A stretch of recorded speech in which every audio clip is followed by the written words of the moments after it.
To Makali class where we dive important part important part in chemistry. So today we are going to look at the do's and don'ts in chemistry because you may come across where a student prepare very well in chemistry.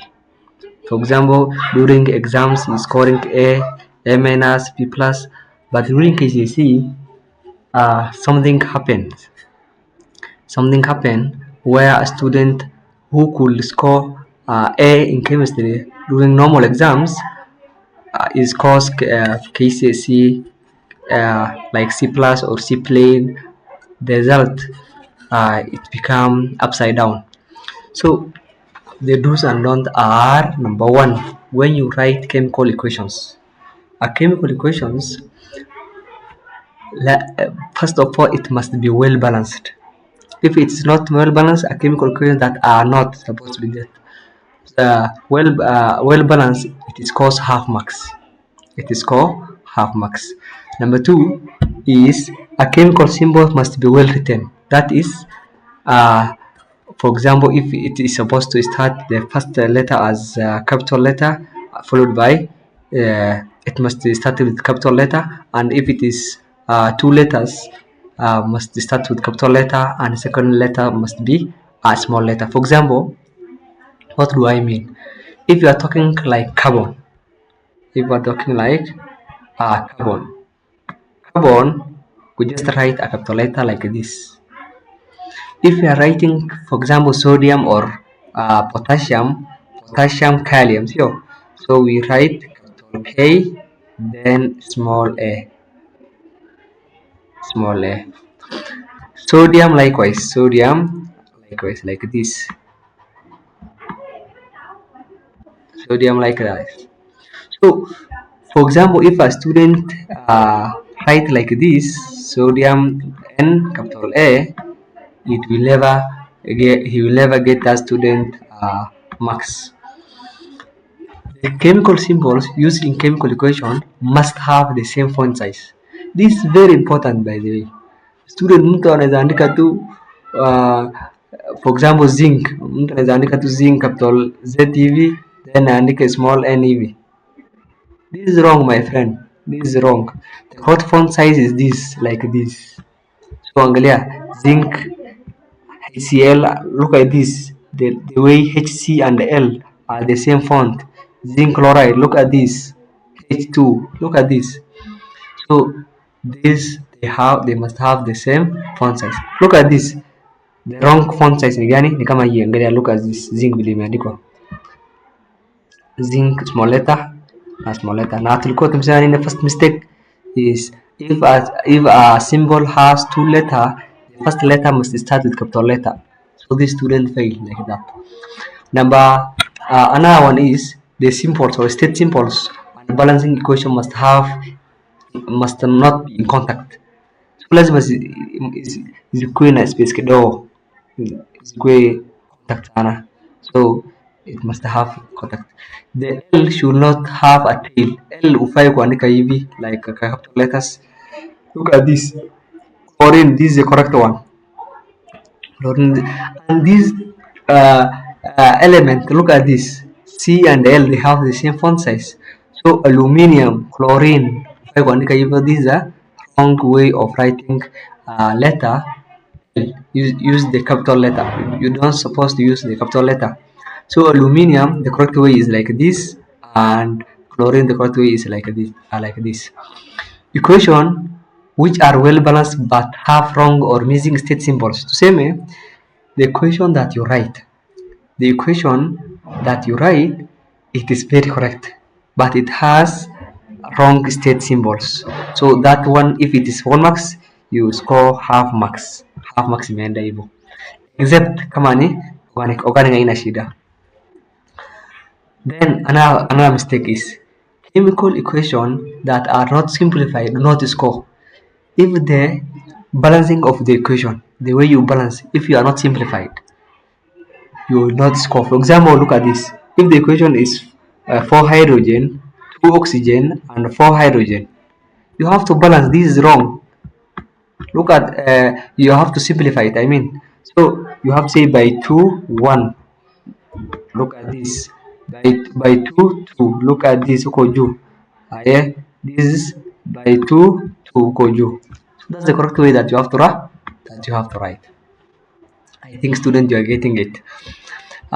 Number two is question that have several correct points. Question that have several correct points. A wrong, for example, swali imeuliza, for example, write two example of something. Ama question it require 2 point. For example, nitakwambia two requirement for solve process. Two requirement for solve process. For example, student ameandika ammonia, number one ameandika ammonia. That's the correct answer. Number two ameandika tuseme kama sulfur, number three ameandika chlorine, number four ameandika tuseme carbon or any other correct answer. So that student he will score the first answer only. That's number one. Number two, another scenario. Student anaandika, for example, number one anaandika ammonia. Number one anaandika ammonia. Let's use text. Number one anaandika ammonia. Ammonia. Number two anaandika, for example, kitu kama limestone. Number three andike, for example, andike sodium chloride, or brine. Andike brine. Ameandika number three sio. Number four andike sulfur sasa. Sulfur. Andike sulfur. Look at this student. This student is called the first answer. Same swali iko 2 marks. So this student scored the first answer, the second answer, and third answer. Lakini amekosa the fourth answer. So student kama swali ni 2 marks na imeuliza swali 2 marks. Swali for example imeuliza 2 marks. Huyu student already amepata 2 marks. So angefaa apewe 2 marks. Lakini KCSE si hivyo. Si already umepata 1 marks uko juu sio na uko chini umeandika answer wrong sio wrong. So you have the 1 marks. Get it clearly, please. Get it clearly. A wrong answer will cancel a correct answer. So this is a wrong answer. It cancel the first wrong answer. The first correct answer, I mean. This wrong answer at sulfur cancel the first correct answer. For example, if question require 2 correct point and the candidate write 3 point, 3 correct point and the fourth wrong, the candidate will score 1 point and the fourth point will cancel the second correct point. Therefore, it is advisable wewe usijiharakishe, usijifanye kama wewe unajua sana chemistry. Just write whatever the point that you are told to write. For example, 2 point, just write with that 2 point. Usijilete shida. Number 3, calculation. Calculation are marked consequentially. For example, yani inamaanisha it is marked step by step. A wrong step earlier in the question is penalized once, and the rest of the working marked according to the wrong calculation. So it's marked step by step. Number 4, units. If a candidate omits unit which were in the stem, that is unit that are indicated in the question, there is no penalty. If the question already is if the unit already is indicated in the question, there is no penalty. So for example, another thing in the unit is the kilojoules. It changes from 4 to big 3. This is topic 2 or topic 3? Topic 2. So kilojoules, K is small and the J is capital. Please, J is capital.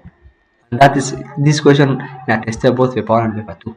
Number 5, question requiring an identity of a substance. A substance can be identified using a name or correct chemical formulas. And these, look at this.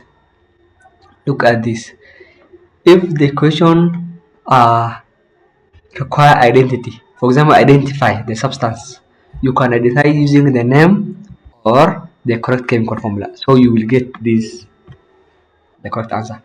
As long as imekuambia nini? Identify the substances. Lakini angalia number 6. If a question require naming, you have to write the name, not the chemical formula, please and please. You have to write the name, not the chemical formula, please and please. Number 7, a question require identification of substance. Also, if a question require a chemical formula, you must write the name. You must write the chemical formula, I mean.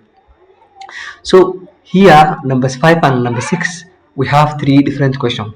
Number 1 is if question require identify substance. Swali tumekuambia to identify a substance.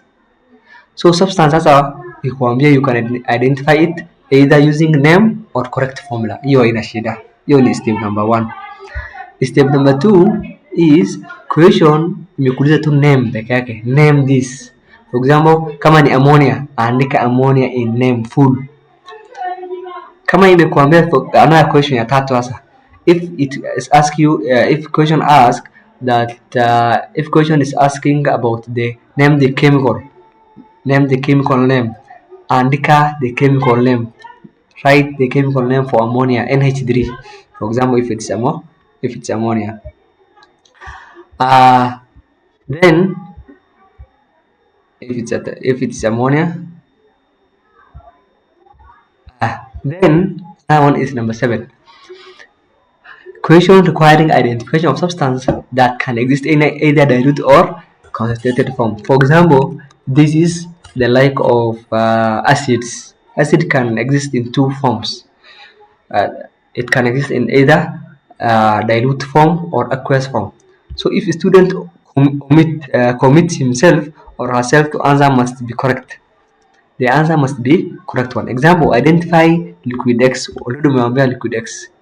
So solutions either inaweza kuwa nini? The Coke sulfuric acid, the correct answer. Either sulfuric acid like this or sulfuric acid sulfuric acid. So no commitment, and this is not commitment. Also this committed, that is aqueous. Committed, that is aqueous. So who you are hasa angalia the difference. Understand this part please. Swali for example inauliza liquid, si kweli? So mtu akiandika concentrated sulfuric acid, that's the correct answer. Akiandika sulfuric acid liquid hapa amepatia simple, iko sawa. Then student akwe confused, just use this because this hujasema ni liquid, hujasema ni aqueous, hujasema ni dilute, so you can use this way. So I highly advise student, if you confuse yourself that if this thing it is dilute or aqueous, just use this name here in a penalty. Lakini angalia umeandika aqueous, you committed that this is aqueous and this is not supposed to be aqueous, it's supposed to be dilute. Also ukiandika dilute already umepatiana, so utakosa. This will be the wrong answer. The next is 8. Drawing a structural formula. A student must show the skeleton of the bond involved. Please and please and please. Also, this is a very, very important part. Draw the structural formula of 2-methyl propane. 2-methyl propane kiaje? Look at this. 2-methyl propane. First of all, you identify the longest carbon chain. Umechora propane. Prop 3. 1, 2, 3. Then, sasa wewe umeandika pasa the condensed formula of the methyl. You will score wrong, my friend, a very good wrong. Sasa kama ni structural formula, zote zikuwe structural like this. Wacha zote zikuwe structural, zisumbe. All of them must be structural. Number 9 is question that require candidate to describe must be sequential. For example, kama unataka ku describe kitu, for example, the like of salt question. And if you don't know how to answer question on salt, I did it in the in my YouTube channel. You can watch it. So add water to the mixture, stir. So inafaa iende step by step. Ukiruka step moja unaruka unakosa. So a candidate is penalized for starting the statement with word like dissolve. So why you are dissolve like it to add water, my friend, cannot be normal. Number 10. Question that involve differentiating or distinguishing two substances. For example, if question ask the differentiation or distinguishing to two substances, a candidate must account for each of the two substances. Example, distinguish between ethane and 18 using acidified potassium permanganate. Sasa hapa unafaa utumie kitu moja inaitwa nini? While. Sasa hapa unatumia while. While. So ethane will dissolve acidified potassium permanganate solution because it is a saturated organic compound. While inafaa ikuwe hivyo. Ethane ni 18 ya kwanza. Number 2 is while ethane is not colorized because it is saturated organic compound. Number 10. Question that require a candidate to compare substance. For example, umekwambia compare this. Don't say the differences only. You have to say the differences and similarity. Please and please. You have to say the differences and similarities as well. Thank you. Thank you for watching. Make sure that you hit the subscribe button and you smash the like button. Remember that one like equals to one prayer in YouTube algorithm. Thank you for watching. If you have any question, comment below. Thank you for